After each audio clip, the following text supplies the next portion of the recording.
Merci de nous rejoindre sur Ici Beyrouth et bienvenue sur Ici Éco. Pas de panique, les fonctionnaires seront payés, les majorations salariales, les prestations sociales promises aux fonctionnaires, mais aussi les salaires de base seront versés fin juin, a affirmé à Ici Beyrouth le ministre sortant des Finances, Youssef El-Khalil. Selon lui, le Parlement va se réunir pour approuver l'ouverture des lignes de crédit à cet effet et prendra les mesures nécessaires concernant les traitements de la fonction publique. L'État libanais sera dans l'incapacité non seulement de payer les majorations salariales et les prestations sociales promises aux fonctionnaires, mais aussi leurs salaires, à moins que le Parlement ne se réunisse pour décider l'ouverture de lignes de crédit à cet effet. Parallèlement, la Ligue des fonctionnaires avait appelé vendredi dernier à une grève de 2 semaines à partir du lundi 29 mai et jusqu'au 12 juin. Elle réclame une amélioration des conditions salariales de l'ensemble des fonctionnaires, même si le Conseil des ministres a approuvé le 18 avril une multiplication par 4 des traitements du secteur public, en plus des deux salaires précédemment approuvés, à condition que la présence soit de 14 heures par mois. D'autre part, la nouvelle circulaire 165 de la Banque du Liban publiée le 19 avril est entrée en vigueur le 1er juin. Elle vise à travers les mesures proposées à assainir et stimuler l'activité économique, relancer le secteur bancaire, réduire les transactions en espèces et surtout faciliter les opérations bancaires. Les économistes ont considéré cette circulaire comme si elle distinguait explicitement les fonds nouvellement déposés à ceux en banque avant la crise de 2019. D'autre part, un Saoudien enlevé à Beyrouth a été libéré par l'armée libanaise lors d'une opération spéciale à la frontière avec la Syrie. L'ambassadeur d'Arabie Saoudite, Walid Boukhari, a salué les efforts gigantesques menés par l'armée pour libérer le ressortissant saoudien. Il a également remercié le commandant en chef de l'armée, le général Joseph Aoun, ainsi que le ministre sortant de l'Intérieur, Bassam Maoulavi.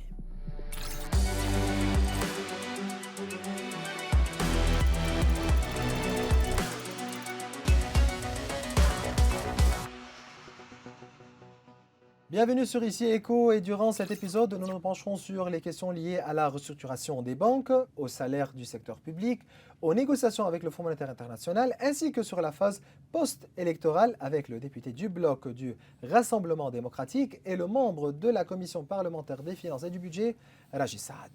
C'est un plaisir de vous avoir aujourd'hui avec nous. Merci de nous recevoir. Je commence directement avec l'histoire du Saoudien qui a été enlevé à Beyrouth et comment les forces de sécurité ont réagi directement. Et vous voyez ça comment ? Écoutez, au début, permettez-moi de saluer tous vos spectateurs, de vous remercier de m'avoir ici avec vous et aux spectateurs d'ici Beyrouth et d'ici Éco. Donc là, on est là pour parler, je pense, principalement économie. Et de là, la réponse va être un peu liée à la situation économique. Qu'aujourd'hui, on arrive pratiquement, on est aux portes de l'été et qu'on sait que le Liban a vraiment besoin d'énormément aujourd'hui des revenus d'entrée de fonds, surtout des revenus du tourisme. On compte énormément sur les revenus du tourisme. Le bâtonnier des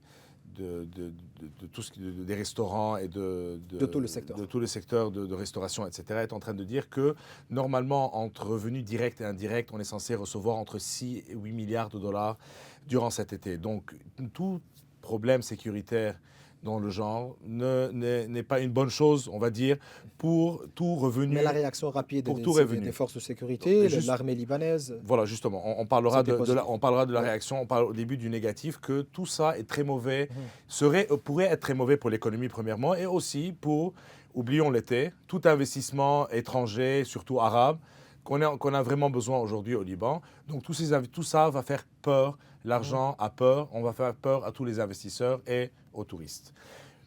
Certes, la réaction a été très rapide, donc les services de sécurité ont réagi très rapidement. C'est le point positif de cette histoire, évidemment, et c'est le message qui est très clair, qu'on ne sera pas, il n'y aura aucune, on sera ferme par rapport à tout problème sécuritaire qui mettrait la situation économique du pays encore plus en péril qu'elle ne l'est. Il faut être aussi ferme au niveau de la sécurité, mais aussi au niveau de la gérance du dossier des réfugiés syriens au Liban. Depuis la crise des réfugiés syriens date depuis 2011, qui a intérêt à ne pas faciliter le retour des réfugiés syriens, vous pensez ? Écoutez, Maurice, sur ce point, il faut être très clair. Et notre position en tant que bloc parlementaire a toujours été très claire. Premièrement, il ne faut pas gérer ce dossier il faut gérer ce dossier évidemment très humainement et il ne faut pas qu'il y ait discrimination par rapport à n'importe quelle nationalité ou n'importe quelle religion dans ce pays. Donc, partant de ce principe, il n'y a pas de discrimination, mais il faut quand même qu'il y ait des règles générales par rapport à la gestion de ce dossier. Première règle qui est très importante, c'est le statut. Est-ce qu'aujourd'hui, on parle toujours par rapport à la majorité, c'est un statut de réfugié ou de déplacé, c'est très important de faire la différence. Ensuite, tout retour non sécurisé, évidemment sur le plan humanitaire, et que personne n'essaye de nous donner de leçons. On reçoit plus de 50% du nombre de la population libanaise aujourd'hui en tant que réfugiés. Et on le fait de façon humaine et c'est un devoir humanitaire de le faire. C'est un devoir humanitaire de le faire.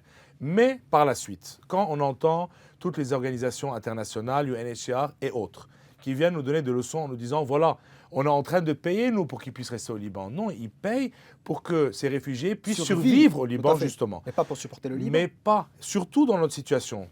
En 2000, quand la crise a commencé en Syrie aux alentours de 2011, on a commencé à avoir des réfugiés, etc. On les a reçus.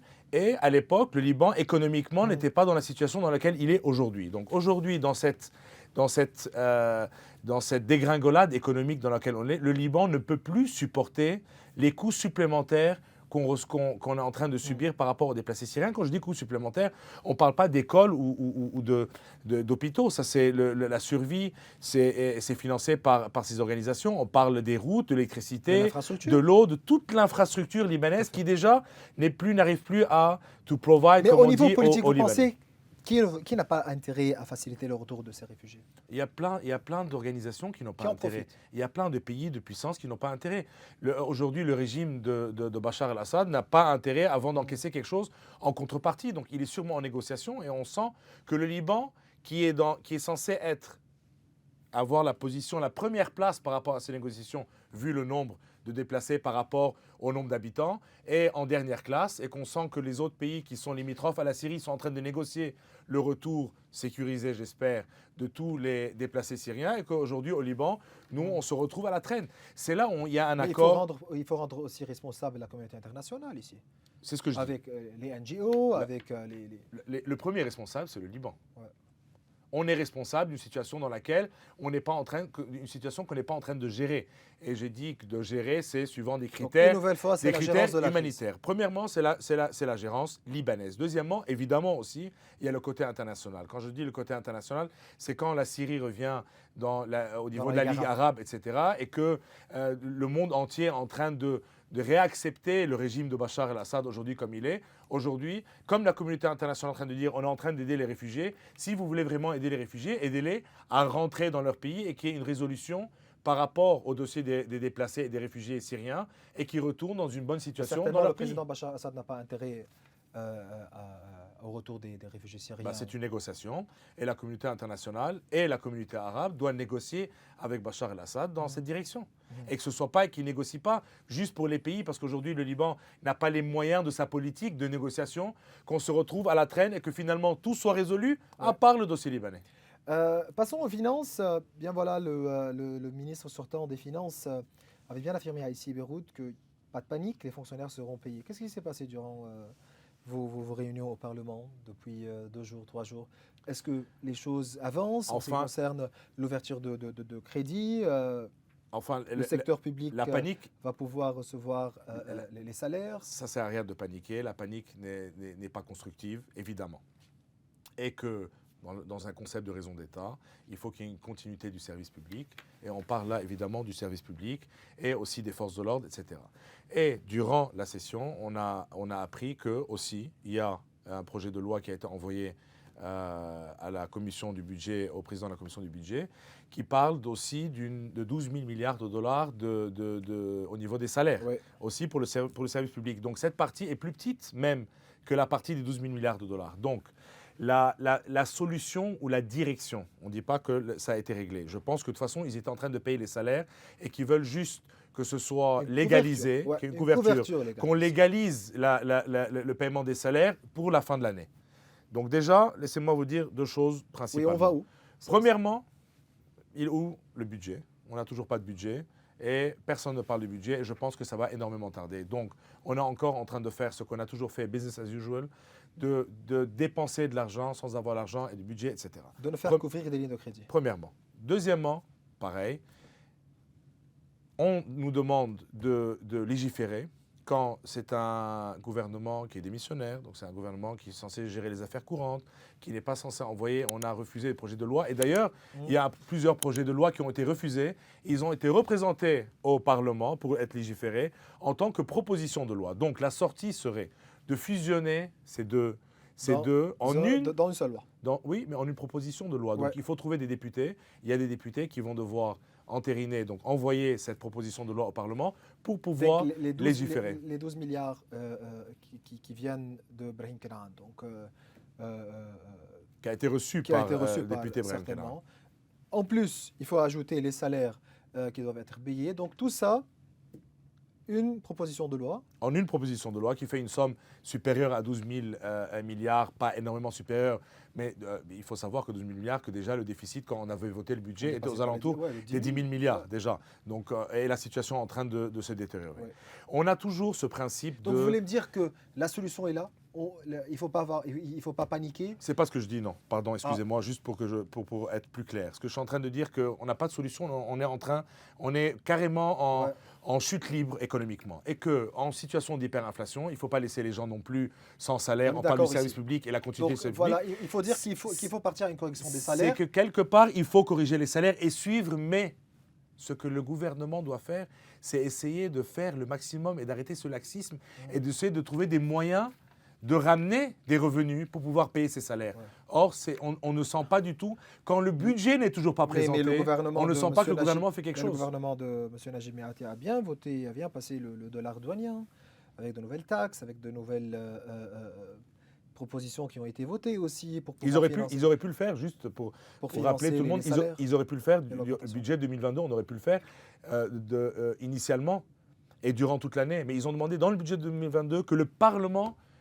choisissent ou entérinent le taux de change par rapport au dollar gumroké, comme on l'appelle. Le dollar douanier. Le dollar douanier. Donc, et par la suite, il l'a fait lui seul. Je ne vois pas pourquoi on a demandé au Parlement de le faire. Il avait ce taux élevé d'évasion fiscale au Liban, augmenter le dollar douanier, tout en disant que voilà, les revenus vont être là pour pouvoir couvrir nos revenus. Est-ce que cela... vous êtes d'accord avec cette proposition? Écoutez, on ne peut pas parler d'économie et de résolution économique sans parler de politique. Ouais. Et de la situation politique dans laquelle on est. Pour revenir, aujourd'hui, si on n'élit pas un président de la République, donc si on n'a pas un gouvernement... Il faut remettre les choses sur les rails ici. Évidemment, si on n'a pas un gouvernement effectif, si on n'a pas un gouvernement qui peut commencer à faire et à appliquer des réformes, parce qu'aujourd'hui, aucune réforme est en train d'être appliquée. Ouais. J'arriverai aux réformes. On parle de réformes principalement. On n'a pas... Déjà, si on fait ça, c'est énorme. L'électricité, tout ce qui est comme douane, etc., genre trafic, que ce soit ce maritime par rapport au port ou que ce soit terrestre par rapport à toutes les frontières libanaises avec la Syrie. La contrebande. Évidemment, aussi très important, le secteur public. Il faut une gouvernance, une meilleure gouvernance du secteur public. On n'est pas en train de dire d'aujourd'hui de le diminuer ou de l'augmenter. Donc voilà, vous dites ici qu'aujourd'hui, on ne pense plus à une restructuration, mais à une gouvernance pour le secteur public. Non, c'est une restructuration. Mais ce que je veux dire, c'est qu'on entend maintenant souvent, il faut diminuer énormément les employés. Aujourd'hui, on n'est peut-être plus dans ce cas. C'est pas une question, c'est le bon nombre. Ouais. Ce n'est plus la diminution. Parce on a des institutions qui n'ont plus d'employés, qui sont en manque d'employés, et d'autres où il y a des excédents. Une restructuration qui peut diminuer peut-être la taille du service public, ou peut-être voire l'augmenter à terme. Mais une bonne restructuration, c'est donc une bonne gouvernance. Donc une meilleure gouvernance, et aussi, il faut qu'il y ait une réforme au niveau du système judiciaire. C'est très important. Donc c'est quelques réformes. Il faut mettre la politique ici de côté. Justement. Donc ce qu'il faut, c'est que le Parlement fasse des réformes, et on a des réformes économiques dont on va parler, et effectivement que le gouvernement aussi commence à se lancer dans ces réformes. Et les réformes les plus importantes, c'est celles que j'ai nommées. Donc voilà, élaborons plus. C'est la contrebande, c'est l'électricité, c'est la gouvernance du service public, et donc aussi, quelque part... Pour faire tout ça, il faut avoir une décision politique. Il faut l'élection d'un président de la République, au plus tôt. Mais vous me dites ici que si on va pouvoir avoir un président de la République d'ici quelques mois, espérons. Donc, ces réformes seront faciles à être mises en place. Écoutez, c'est plus une question de facilité, c'est une question de nécessité. Aujourd'hui, on se retrouve dans la nécessité. Comme on l'expliquait tout à l'heure, c'est que rien n'a été fait depuis et qu'aujourd'hui, on ne peut plus augmenter les salaires indéfiniment et il faut qu'on augmente les salaires pour que les gens peuvent survivre et subvenir à leurs besoins, mais on ne peut plus augmenter indéfiniment sans avoir fait ces réformes. Donc, quelque part, il y a quelque chose qui ne va plus, qu'on ne pourra plus continuer. Et à chaque fois, on parle de teshri' ad-daroura, c'est de légiférer dans l'urgence. On légifère dans l'urgence, mais quelque part, on ne peut plus continuer à le faire. Ouais. Au bout d'un moment, il va falloir réagir et on ne pourra vraiment réagir. Aujourd'hui, le Parlement est en train, ou les commissions sont en train de travailler, de préparer des lois, de préparer à l'étape suivante. Une fois que le Parlement devient effectivement un Parlement qui est en fonction, parce qu'il y a un gouvernement en fonction. Mais le Parlement il faut est avoir toujours un gouvernement en fonction, mais un gouvernement pour pouvoir appliquer. appliquer toutes ces lois, etc. Et que le Parlement ne soit pas juste un corps électoral. Ouais. On est en train de légiférer dans l'urgence aussi, parce que, évidemment, raison d'État. Mais aujourd'hui, on est censé être un corps électoral et non pas un Parlement qui légifère. Mais M. Saad, au Liban, le conflit continue, le conflit politique est continu. Comment pouvoir discuter avec la communauté internationale, avec le Fonds monétaire international? Dans tout pays, c'est en continu. Mais aujourd'hui, on réalise que, et moi j'ai eu plusieurs entrevues avec le Fonds monétaire international. Et normalement, ça a été dit évidemment, que normalement, le Fonds monétaire international sa relation primaire doit être avec l'exécutif, pas avec les parlementaires. Il n'y a aucune raison que des parlementaires voient le Fonds monétaire international, à part pour comprendre quelques lois. C'est juste que durant cette période, ils savent que le gouvernement est intérimaire, ils savent que rien ne peut être fait, ils ont compris la situation et donc là, en tant que parlementaire, on est en train de voir le Fonds monétaire international pour essayer de mieux comprendre et pour mieux négocier par la suite, que notre gouvernement puisse être en mesure de mieux négocier cet accord avec le Fonds monétaire international. Vous pensez après 3 ans et demi au grand effondrement, est-ce que le passage par le Fonds monétaire international est aussi inévitable? Écoutez, on ne peut pas savoir si c'est inévitable ou pas. Moi, j'ai une tendance à dire que oui, parce qu'il y a des réformes qui doivent être appliquées. On parle de négociation, on ne parle pas de plan qui est jeté en parachute. Or, on s'est retrouvé avec une extrapolation, on va dire, ou une continuité du gouvernement du Premier ministre Hassan Diab, qui est venu avec des consultants, que ce soit des banques d'investissement comme Lazare ou autres, des consultants locaux, des Libanais, etc., et avait mis ce genre de plan que le Liban ne pouvait pas continuer comme ça, etc., et qu'il fallait faire défaut. Et on est passé au défaut. On est passé au défaut sans qu'il y ait un plan qui soit appliqué. Et aujourd'hui, on se retrouve dans une situation où la gestion de la crise a été beaucoup plus néfaste pour l'économie, que la crise en tant que telle, dire la crise, la situation donc dans laquelle vous rendez qui est responsable ici? Répondez-moi, vous rendez qui est responsable ici? Tout le monde. Mais le gouvernement de M. Hassan Diab qui avait déclaré le défaut de paiement, et par la suite, on n'a rien fait pour pouvoir mettre en place un bon plan de relance, et donc la crise nous a coûté des milliards. C'est très simple. Et donc, qui est responsable? C'est très simple. Il y a une responsabilité qui est partagée, certes.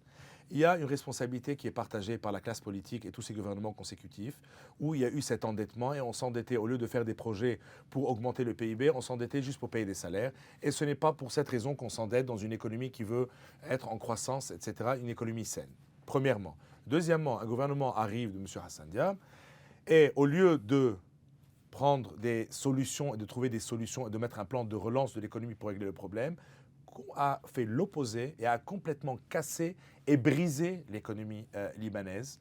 Et le coût de cette cassure a été bien supérieur à tout ce qu'on pouvait faire.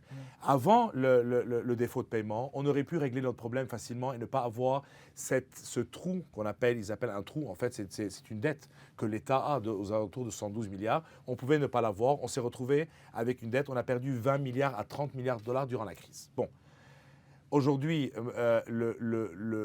l'accord avec le Fonds monétaire international que le gouvernement de Miati, avec son vice-premier ministre, qui est en train de négocier, l'accord est une continuité de cette approche qui a été faite à l'époque par Hassan Diab. C'est la façon par laquelle M.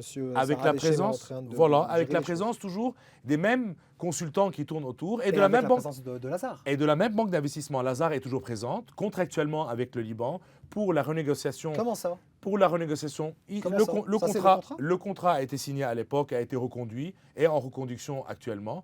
pour la renégociation des eurobonds, pour la restructuration du secteur bancaire et même pour l'accord avec le FMI. Vous voulez me dire que tout était planifié ici? On est en train de dire que ça a été sûrement mal géré. De dire que le fait qu'il fallait faire un défaut ou pas est un grand débat. Mais un défaut comme il a été fait, là n'est plus un débat. On ne peut pas faire un défaut et ne pas avoir fait un contrôle de capitaux en même temps. On ne peut pas faire un défaut. On ne peut pas faire un défaut sans contrôle de capitaux. Je veux dire quelque chose qui est très important parce qu'on entend souvent dans les médias que la commission du budget et des finances ne fait pas son travail et que le Parlement n'a pas fait et que le capital contrôle est encore au Parlement. Ça a pris 2 ans pour que le capital contrôle, le projet de loi arrive au Parlement. Après 2 ans. C'était 3 lignes. Hein. Celui qui voulait faire sortir les capitaux et tous les flux de capitaux qui sont sortis pendant ces 2 années. Donc ce que je veux dire, c'est que si on voulait vraiment que l'argent ne sorte pas, on l'aurait fait. Si on voulait vraiment résoudre la crise, on n'aurait pas laissé 40 milliards de dollars du secteur privé être rendus à un taux de change à 1500. À un taux de change à 1500 ou avec ce qu'on appelait le multiplier à l'époque, si c'était en dollars. 2 fois ou 3 fois. Donc, ou 7 fois. On a fini à 7 fois ou 8 fois. Donc, il y a des gens qui ont remboursé à 7-8 fois. Donc, on a remboursé 40 milliards de dollars en combien? Vous pensez qu'il y avait trop de 10-15 milliards de politiciens, des responsables qui ont profité? Sûrement. Il y a des gens qui en parlent. Sûrement. Après, on ne peut pas juger n'importe quelle personne si ce n'est pas un genre de délit d'initié. Si quelqu'un a vu la crise et a pris une position financière par rapport à la crise et a fait de l'argent, on ne peut pas juger n'importe quelle personne qui a pris cette position. Par contre, on peut juger les gens qui sont dans une position décisionnelle et qui ont pris cette décision et qui ont fait de l'argent quand l'argent des déposants aujourd'hui est complètement bloqué et quand on demande qu'il soit annulé, que ce n'est pas une dette par rapport à l'État, que c'est un trou financier, que ce trou financier doit être complètement annulé. On a bien revu ça avec le plan de M. Sarah Déchet, mais aussi. C'est là où je vous dis c'est une continuité. Ça a commencé avec M. Hassan Diab. C'est une continuité, parce qu'aujourd'hui... Mais ils disent, mais voilà, M. Sarah Déchet, à chaque reprise, il reprend à dire que voilà, non, c'est le Fonds monétaire qui nous demande de reprendre tout à zéro. Écoutez, ce n'est pas ce que j'ai compris du Fonds monétaire international. Après, le Fonds monétaire international va dire que voilà la situation du Liban.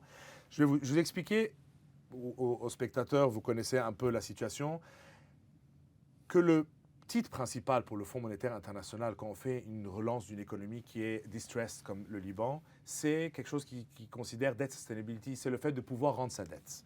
Bon, donc il y a une priorité. Aujourd'hui, on sent que la priorité du gouvernement est cette histoire de rebond. Et qu'une fois que cette histoire de rebond est réglée, on verra tout le reste. Donc, en conclusion, comme les détenteurs des eurobonds qui sont à plus de 75% aujourd'hui de grands fonds internationaux, comme aujourd'hui ils n'ont pas confiance en la situation libanaise et les gouvernements libanais, etc. Donc, ils ont besoin d'une tutelle pour pouvoir régler ce problème. Et c'est compréhensible qu'il faut qu'il y ait une tutelle. Mais rembourser les détenteurs de rebonds ne doit pas primer sur les déposants. Ne doit pas être au détriment des déposants. Donc, ce qu'on est en train de dire, c'est que ça doit être géré de la même façon, qu'on les gère ensemble, qu'on considère qu'il y a une dette commune qui est de temps, et comment gérer cette dette. Et ne pas considérer qu'aujourd'hui, que demain, le PIB, ensuite, debt sustainability, c'est par rapport à un PIB. C'est quoi le PIB qu'on est en train de s'attendre dans les années à venir? On nous parle de 20 milliards. Le Liban peut faire 40-50 milliards.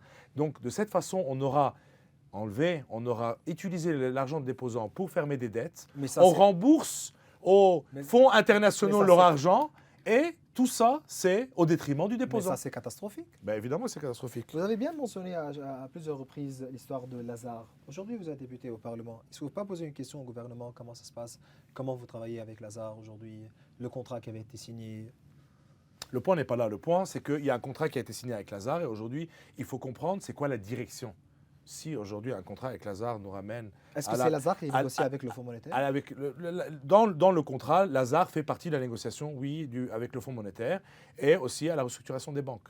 C'est contractuel. Après, il y a un papier qui a été envoyé, il y a été une annulation de contrat dont on n'est pas au courant, mais je ne pense pas, je pense qu'on est encore en contrat continu avec la banque d'investissement Lazare. À quel coût? À quel coût? Il faut voir avec ce gouvernement, Enfin, même pas avec ce gouvernement. Ce que j'essaie de dire, c'est qu'on va revenir à la question principale. C'est que on ne peut pas dissocier la politique de l'économie, sans l'élection d'un président de la République, sans un gouvernement qui va venir prendre ses responsabilités et la relance de l'économie du pays, on ne pourra arriver à nulle part. Et ce gouvernement doit négocier avec le Fonds monétaire international, le meilleur plan de relance pour le Liban dans l'intérêt des déposants, donc des gens dont l'État a prêté de l'argent, a emprunté de l'argent, aussi par rapport aux détenteurs des eurobonds et par rapport à toutes les dettes libanaises. Et que tout le monde soit géré de la même façon, avec une même égalité. Vous avez eu la chance de voir le projet de loi qui concerne la restructuration du secteur bancaire libanais? Écoutez, je ne vais pas rentrer dans les... C'est aussi confidentiel. C'est pas que c'est confidentiel, je ne vais pas rentrer dans les détails, c'est qu'on a reçu une proposition qui a été retirée en disant que voilà, elle va changer, il y a beaucoup d'amendements et on vous enverra. Et aujourd'hui, 3 ans après le début de la crise, on n'a toujours pas le projet final. On n'a toujours pas, c'est très important de dire, le capital control, ça a pris 2 ans et jusqu'à aujourd'hui, on n'a pas le projet final de la restructuration des banques. Donc, mais pour vous, quel est le rôle et l'importance d'avoir un secteur bancaire fort, qui est bien, qui est solvable dans tout plan de relance? Écoutez, aujourd'hui, on ne peut pas avoir une économie sans banque. Une économie ne marche pas, on a vu toute l'économie mondiale, on ne peut pas ne pas s'endetter. Aujourd'hui, il ne peut pas ne pas avoir de dette privée. Aujourd'hui, la situation libanaise, à savoir que dans n'importe quel pays, quand on est en train d'analyser sa dette, on voit sa dette publique, évidemment, et sa dette privée. Aujourd'hui, la dette privée ne représente absolument plus rien. C'est de quelques milliards de dollars, quand c'était à des niveaux de 40 qui étaient à peu près au niveau du PIB. Donc, ce qui veut dire qu'aujourd'hui, il n'y a plus de dette privée. Et pour relancer l'économie, ça commence évidemment par une relance du secteur privé. Et pour qu'il y ait une relance du secteur privé, il faut que ce secteur privé puisse passer par le secteur bancaire, s'endetter, pour qu'il y ait cet effet de levier et pour que l'économie reprenne. Donc, ce qui veut dire que sans endettement, sans que le secteur bancaire ne reprenne sa position au Liban, pas nécessairement à des niveaux où il était avant la crise, parce que c'était à un niveau un peu trop grand quand on sait que les dépôts représentaient 140 milliards de dollars et que le PIB n'était que 40 milliards de dollars. Ouais. On a reçu beaucoup plus de dépôts. Le Liban a reçu beaucoup plus de dépôts qu'il pouvait supporter. Ça a été une conséquence de la crise de 2008 mondiale. Comme le secteur bancaire, à l'époque, était très sain, des milliards de dollars, 30 ou 40 milliards de dollars, durant ces quelques années, ont été transférés au Liban. Les banques libanaises sont devenues beaucoup trop grandes par rapport à cette économie. On a eu un problème dans le secteur. Et c'est là où le politique ou les gouvernements consécutifs ont vu une manne d'or. Aujourd'hui, on parle du pétrole. À l'époque, c'était l'argent des déposants. Et on a utilisé l'argent des déposants et c'est une dette de l'État envers voilà, ses il faut déposants. sortir et dire aux déposants, ça, c'est pas une perte, ça, c'est une dette qu'il faut rembourser. Évidemment que c'est une dette. Et ça a été géré comme ça partout dans le monde. Ouais. Il ne faut pas oublier la crise de 2008. Dans les deux plans de relance, il ne faut pas oublier la crise de Crédit Suisse et de la Banque américaine. On s'est assuré que l'argent des déposants... Ce n'était pas l'approche de Hassan Diab ni de Najib Mikati. Mais au contraire, parce que le but, c'était d'utiliser. C'était de pouvoir utiliser ces dépôts pour aplanir toute la situation économique, dire voilà, on fait table rase, on commence à zéro, si l'économie reprend, on a fait quelque chose de très bien, l'économie a repris grâce à nous, mais non, l'économie n'a pas repris grâce à vous. Si aujourd'hui, l'État américain met la main sur tous les dépôts de tous les déposants américains, elle peut fermer sa dette. Certainement. Et imaginons les États-Unis sans cette dette de 31,4 trillions de dollars. Si elle ferme sa dette, imaginez la puissance de l'économie américaine. Évidemment. On revient à zéro. Donc aujourd'hui, si on peut se dire que l'argent déposant, c'est quelque chose qu'on peut prendre et on ferme la dette, on recommence à zéro au détriment des déposants, c'est un crime. C'est un crime économique. La Banque centrale aussi avait publié le 19 avril la nouvelle circulaire 165. 2 points de vue différents. Certains disent que cette circulaire-là stimule l'activité économique. Elle est là pour relancer le secteur bancaire, réduire aussi ce qu'on appelle aujourd'hui cash economy. D'autres disent que non. Cette circulaire-là distingue les fonds nouvellement déposés, donc Fresh Dollar, Fresh Livre libanaise, et ceux en banque avant la crise 2019. Vous dites quoi à ce niveau ? Écoutez, dans une situation économique aussi difficile et compliquée, et même politique, on accoupe les deux, dans laquelle le Liban est, il n'y aura jamais de bonne solution. On est en train de faire avec les moyens de bord et d'essayer de trouver un moyen de s'en sortir ou de reporter les problèmes dans lesquels on est aujourd'hui, en attendant ces réformes qui sont des réformes drastiques et de fond qui doivent être faites par le prochain gouvernement. Partant de ce principe, aujourd'hui, on parlait de l'économie du secteur privé. Le secteur privé doit s'endetter. Les banques doivent pouvoir... Il y a déjà quelques milliards de dollars dans les banques. En fresh, qu'on appelle ça aujourd'hui fresh, ce qui veut dire des dollars. Après 2019. Oui. Donc, après la crise. Les banques ne pourront pas prêter ces dollars et recommencer ce cycle économique si elles ne peuvent pas s'assurer que les gens vont rembourser en fresh dollars, pas en dollars. Donc il faut régulariser ça. On se retrouve par rapport à... Il y a deux façons de régulariser. Ouais. Alors une circulaire est une façon de différencier. Si le Parlement vote la loi en disant qu'il y a les anciens dollars et les nouveaux dollars, on aura régularisé cette situation, mais on aurait créé la monnaie, on aura confirmé que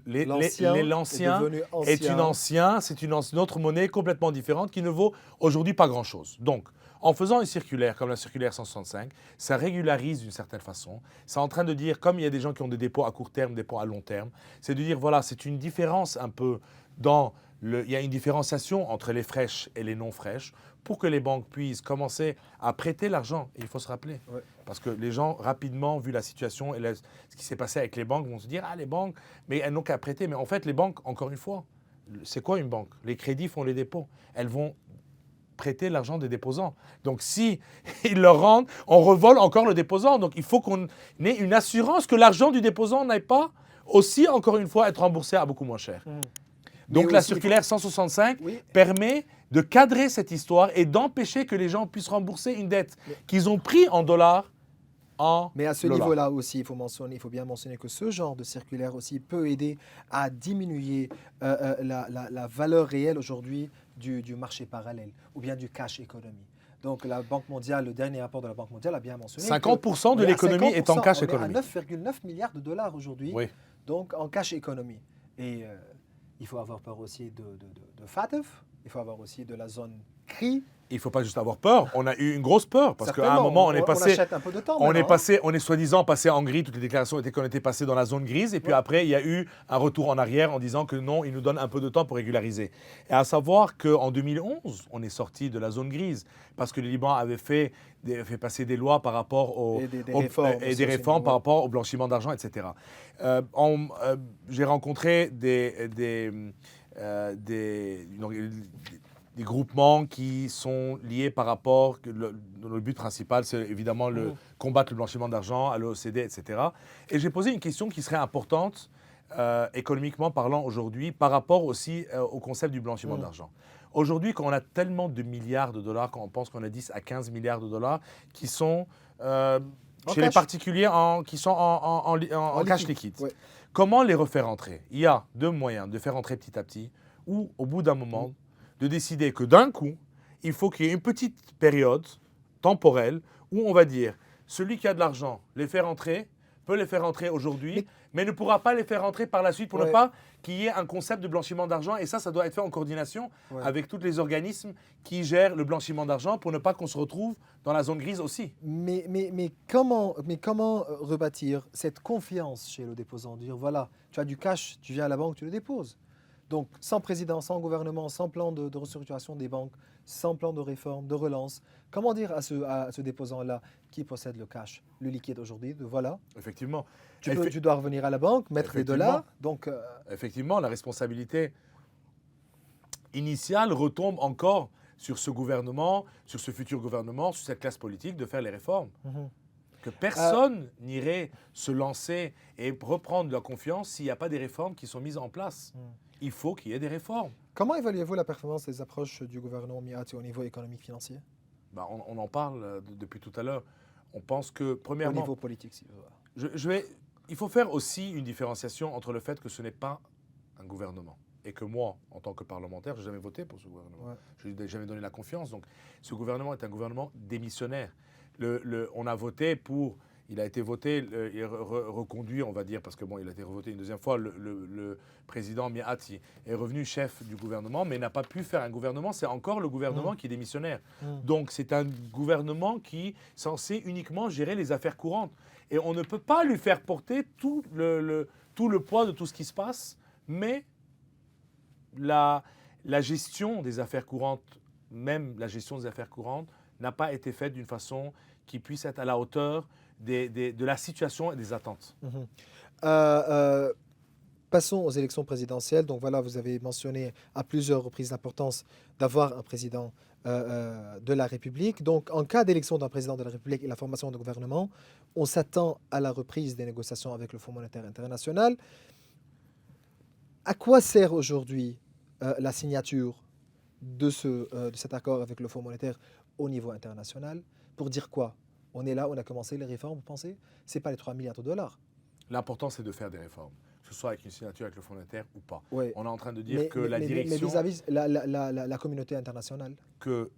Un bon accord pour le Liban, qui soit dans l'intérêt du Liban, avec le FMI, ne peut être que positif pour qu'on puisse sortir de cette crise avec l'expertise, et on parle du stamp et du tampon du Fonds monétaire international et de l'aide technique du Fonds monétaire international dont on a vraiment besoin aujourd'hui. Serait très intéressant de pouvoir arriver à une bonne entente avec le Fonds monétaire international qui soit évidemment dans l'intérêt du Liban et dans l'intérêt du Fonds monétaire international.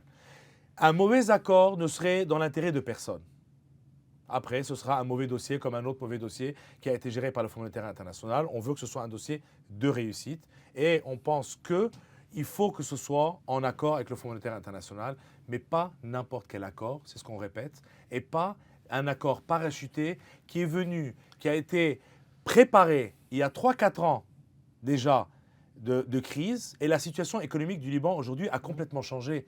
Ce qui fait que tout ça doit être remis pas nécessairement en question, mais à nouveau updaté, comme on dit. Aussi, certainement, en ce qui concerne les chiffres qu'on a devant nous, les taux de croissance, l'inflation, etc. La fin du mandat de gouverneur Iyad Salamé approche. Donc, il devrait quitter la Banque centrale 1er août. Quels sont les scénarios après Salamé, vous pensez? Écoutez, je pense que selon le code de la monnaie et du crédit, je pense que normalement, si on applique les lois, c'est censé être le vice-gouverneur. Donc je ne vois pas une question là-dessus.